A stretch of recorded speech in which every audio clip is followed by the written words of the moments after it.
ijambo ry'umunsi, imbaraga muri buri gihe cyose ugezemo cy'ubuzima, ibihe by'impeshyi, ibihe by'imvura nyinshi cyane, ibihe by'ubukonje bukabije, ibihe by'urubura, ibihe by'ubushyuhe bwinshi cyane. Ibi ngibi ni ibihe bitandukanye by'umwaka. Nawe wigeze ubibona se ko nk'uko habaho ibihe by'umwaka ari nako habaho ibihe by'ubuzima bwawe? Mu buzima habaho ibihe byo kwishima ndetse n'ibihe by'agahinda gakomeye cyane. Ibi siko bimezera?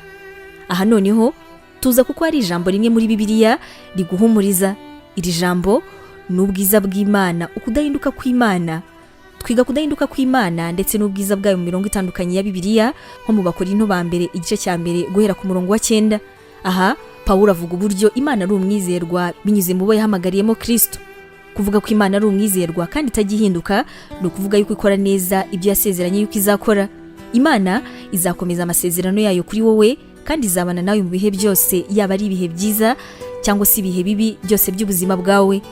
Uko ibintu byaba bikuremereye kose, uko waba uhangayitse, uko waba uri kurira ndetse n'agahinda kose waba ufite, uko waba wabuze ibyiringiro kose, umwijima wose waba urimo, cyangwa se nanone uburyo bwose ubona ibintu ko ari byiza, zirikana yuko Imana buri gihe izaba iri kumwe nawe. Rero reka none aha ngaha tuzirikana ibintu bitatu by'ingenzi. Icya mbere, Imana ntabwo ijya yivuguruza kuko niko muri kamere yayiteye. Kugira ngo ubyumve ibi, urasoma muri Zaburi ya 36 uhereye ku gice cya 5. Icya kabiri, nuko Imana izi buri gihe cyose cy'ubuzima bwawe, rero kandi ukaba utari wenyine mu bihe byose bitandukanye unyuramo. Ibi nabyo biraza kugusaba gusoma muri Zaburi 139 uhereye ku gice cya mbere. Icya gatatu, zirikana yuko Imana ari umugenga wa byose, ifite ububasha bwo kuguha icyo ukeneye cyose, kandi Data wo mu ijuru azi uburyo bwiza bwo kukunyuza mu gice cyose cy'ubuzima bwawe. Aha naho uri buze gusoma mu Roma igice cya 8 guhera ku murongo wa 28. Gumana kino kintu mu bitekerezo byawe. Uzahinduka kandi n'ibihe bizahinduka, gusa Imana yo izahora ari Imana imwe.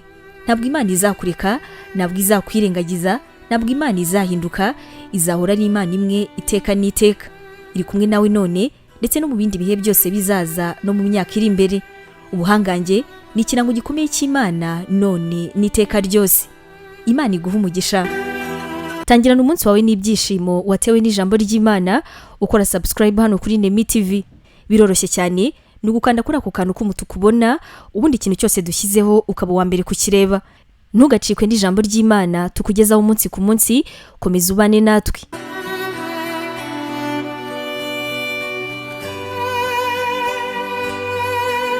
Waba utekereza ko wahamagariwe gukora umurimo w'Imana? Wifuza inyigisho zacu se zisohoka buri munsi zagufasha mu buzima bwawe, cyane cyane zigukomeza mu bibazo? Umva wifuza kwiga ibijyanye na teolojiya, ukamenya ijambo ry'Imana, intwaro yagufasha mu buzima?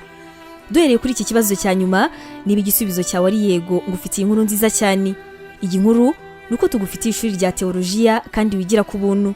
Mu ishuri ryacu harimo porogaramu zitandukanye zirimo nka Pastoral Studies, aribwo buryo wakwiga kuba umuvugabutumwa mwiza cyane.